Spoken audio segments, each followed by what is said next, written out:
Welcome to FinStex from Laura and Anthony. Hello. Today we're taking a look at a really interesting piece of new mobile tech. There's a fresh review out, Yeah, and our aim really is to figure out what this device is actually offering, and maybe more importantly, who is it really for? absolutely. So the device is the redmagic 10 Air. And right off the bat, it's a bit confusing. Well, it looks a lot like the redmagic 10 Pro, the higher-end gaming phone they already have. Right, okay, so let's get into this because this is where it gets kind of puzzling. Mm. This Air model has a less powerful chip inside. Yeah, the Snapdragon 8 Gen 3. The Pro had the 8 Elite, and it's got a smaller battery, too. But the price is similar. Pretty much, yeah. So Yeah. you have to wonder, what's redmagic actually playing at here? What's the strategy? Exactly. What's the thinking? That's what the reviewer we've been reading was trying to get to the bottom of. Mm-hmm. Though, first impressions on just holding the phone sound quite good. Yeah, apparently it feels really comfortable. Surprisingly light even. Just 7.85 millimeter thin, 205 grams. Which is noticeable. The reviewer said it's more comfortable than the heavier 10 Pro, partly thanks to slightly curved edges giving a better grip. That makes sense. You know, gaming phones can sometimes be these huge bricks. Exactly. So focusing on ergonomics is, well, it's a good sign. And it's got a flat display, minimal bezels. Lots of people prefer that over curved screens. Definitely. Okay, let's shift to the screen itself and the audio. It's a 6.8-inch display, 1.5K resolution, 120 hertz refresh rate. Sounds decent. Yeah, decent is exactly how the review put it. Good enough for everyday stuff and for gaming, too. They mentioned playing Magic, the Gathering Arena, Call of Duty Mobile. It handles them fine. So solid, practical, Yeah. not necessarily pushing the absolute limits everywhere. Right. It seems like they're aiming for a good overall experience. Maybe not the best screen spec possible, but one that works well. Same goes for the dual speakers, apparently. Functional. Functional, yeah. They do the job, you can hear stuff, but they're not going to blow you away. Gotcha. Now, battery, that's always huge, especially if they're hinting at gaming. And this sounds pretty impressive, 18 hours of constant use. That's what the review reported, yeah. Which is really strong for a phone like this. Plus, it's got 80W fast charging. So quick top-ups. Exactly. And there's this neat software trick called charge separation. Oh, yeah. What's that? So, if you're gaming while plugged in, it powers the phone directly instead of constantly charging the battery. Helps protect the battery health long term. Oh, that's actually really smart. Okay. Yeah. Good thinking there. Mm-hmm. But it wasn't all perfect, was it? The performance, especially with that older chip, Yeah. there was some lag reported outside of games. Yeah, this is potentially a bigger issue for general use. The reviewer mentioned noticing lag during the initial phone setup, and also with just, normal third-party apps. Like what? Firefox, Fastmail, Obsidian Todoist, even VLC Player. Just general sluggishness sometimes. But gaming was smooth. Gaming performance was reportedly fine, yeah.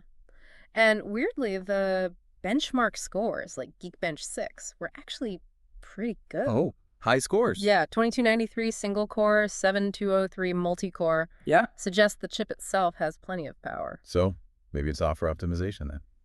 Or something else going on. Could be. It's a bit of a mystery why everyday tasks would lag if the raw power and gaming are okay. Interesting. But one thing sounds less mysterious and more just bad. The fingerprint reader. Oh, boy. Yeah. The review basically called it horrible. It said it just didn't work reliably at all. Ouch. That's a major pain these days, isn't it? You rely on that constantly. Totally. If you can't trust it, you're back to pins or patterns every time. Definitely tucks away from the experience. And the cameras also seem to fall into that good enough but category. Right, so it's got a 50 megapixel main camera and a 50 megapixel wide angle. Okay, for like close-up snaps. Apparently, yeah. Still shots, close range, fine. But zooming in, not great. And video quality apparently drops off quite a bit past 2x zoom. But like the reviewer said, maybe this phone isn't really for the person obsessed with photography. Exactly. Which brings us back to that core question, who is it for? Yeah. And the reviewer landed on a pretty specific group. Older kids, teenagers maybe? Okay, that actually starts to make some sense when you line things up. Right. Think about it. It comes with the Google software suite pre-installed, which is familiar and easy for that demographic. And the gaming performance is clearly a huge plus for them. Definitely. Plus, while the cameras aren't amazing, they're probably good enough for, casual photos, sharing on social media, that kind of thing. Yeah, typical teen use. And Yeah. the speakers are okay for watching YouTube or whatever. Mm-hmm. And remember the design. Comfortable, maybe easier for smaller hands to hold than some giant flagship. Good point. And then the price. Crucially, yes. It starts at $549 for the 12 GB RAM, 256 GB storage version.